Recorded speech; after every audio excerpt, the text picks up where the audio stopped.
On the third day of the moon of young elk, a stranger stood outside the circle of lodges of the people and called out, "People, bid me enter, for I have brought you a great gift."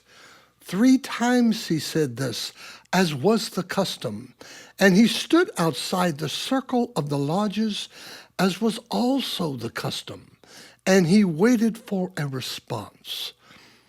The oldest son of Great Owl, who was then chief, was sent to ask the stranger his name, his tribe, his clan, and his business. The stranger responded, "I am Walker of Miles from among the strong people. In my tribe we do not speak of clans, for they are sacred. But I am allowed to tell you that I am not of the sky, the land, or the water." At those words, the young man ran from the stranger in fear. For if he was not from the sky, the earth, or the water, he must be from a clan of the spirit world, and the stranger surely brought death. The stranger, seeing the man run in fear, called after him, "Do not be afraid. I have brought a precious gift to your people." The sound of his voice gave wings to the young man's feet, for what man is not afraid of the spirit world? What heart does not tremble at the thought of death when he comes to a camp and asks entry? Yet there he was, this Walker of Miles, and he was obeying the etiquette of the people. He was not rudely entering the camp. He was not carrying his weapons in his hands, ready for use, but upon his back, as befits a guest who has only good intention. He had even repeated his request 3 times, and now he was doing so again. "I am Walker of Miles of the strong people. Bid me enter, for I have brought you a great gift." And the stranger repeated his words twice more. Great Owl, having heard his eldest son tell of the stranger, sent his middle son to ask the nature of the gift which he brought. When the middle son approached, the stranger said again, "I am Walker of Miles of the strong people. Bid me enter, for I have brought you a great gift." "What is this gift you have brought?" the youth asked. "I cannot tell you, for it is magic and only can be shared once the ritual has been performed." When the middle son learned that the stranger carried magic, he too was afraid. He ran in terror back to his father. Great Owl instructed his youngest son, Child of Cricket, "Ask this Walker of Miles if his magic is for good or evil." The boy, who was not yet of age to hunt, but who knew no fear, did as he was instructed. "Walker of Miles," he called as he strode across the dancing circle, which is the heart of each village. The dancing circle was framed by the lodges of the people, and was itself centered on the fire pit, where game was roasted for all, and around which the dances of war and peace, birth and death, propitiation of the gods, and thanks for good fortune took place. Without thought of the sacred space around the fire pit, the section in which only the chiefs of the tribe, The makers of medicine and those chosen to prepare the feast are permitted. Child of Cricket strode across the open ground towards the stranger.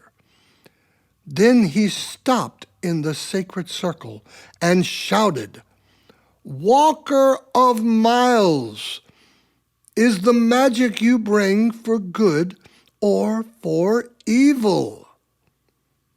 "It is greater than good or evil," the man replied in a voice as loud as the thunder. His eldest brother, hiding within their father's lodge, yelled, "Run, child of Cricket! This stranger must be a shaman of great power. Run for your life!" His middle brother, who cowered behind his mother's cooking fire, also yelled, "Hide, child of Cricket! The stranger is dangerous. He will destroy you." The boy, knowing nothing of fear, picked up a stone and threw it at the shaman. "Go away! I know you must be a trickster, for there is nothing greater than good, nothing except bravery, and the people have great courage."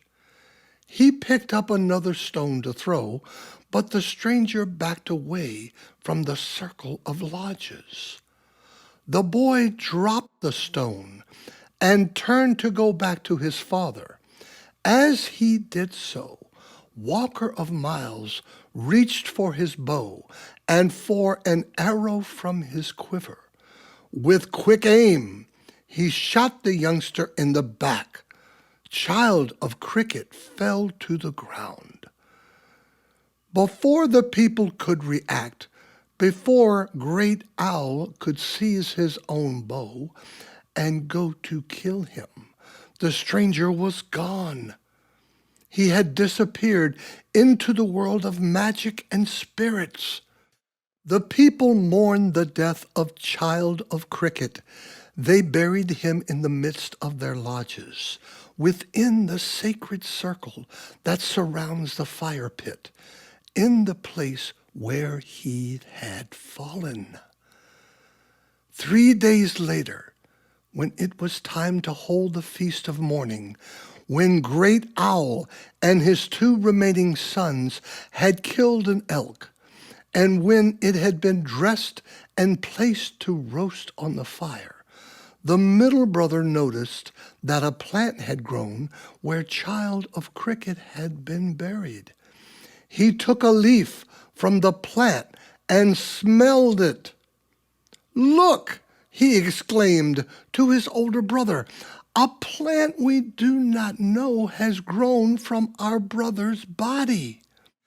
The older brother, too, smelled the leaf. "We should throw this leaf into the cooking fire so its smoke can touch the elk, for this is a plant of great fragrance." The brothers did as he suggested, and the smoke from the leaf covered the elk. Other members of the tribe smelled the great odor and came to investigate.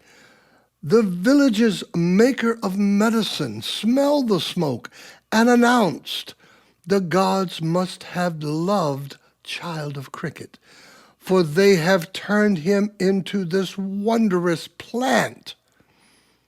Thus was the first tobacco given to the people, and its smoke is considered greater than good or evil, for it is the scent of courage. So it is when a cricket enters a lodge and spends the night serenading those who sleep. The next day there must be a feast and a smoking of the sacred pipe. When the story was finished, Lame Bear rose from his son's sleeping spot. He began preparing for the night. making sure that the flaps of the teepee were properly closed, that the fire would last until dawn and would not leave them to the cold night, that the smoke would find its way out of the teepee to join the spirits outside. His son tried to watch him, to study Lame Bear's every move, but the boy's raven black eyes grew heavy, settling into his blankets. Lonely Cricket slept. He did not see his father. His strong, naked body, wrapped only in a buffalo robe decorated with black eagles and blue bears, leave the teepee to sit on the cold ground. He did not hear his father's prayers, that the Great Spirit allow his coming child to leave the world of spirits and to enter the world of the people. From Red and White, a novel by Kenneth Weene, published by All Things That Matter Press. This voiceover was performed by Michael Shiflett.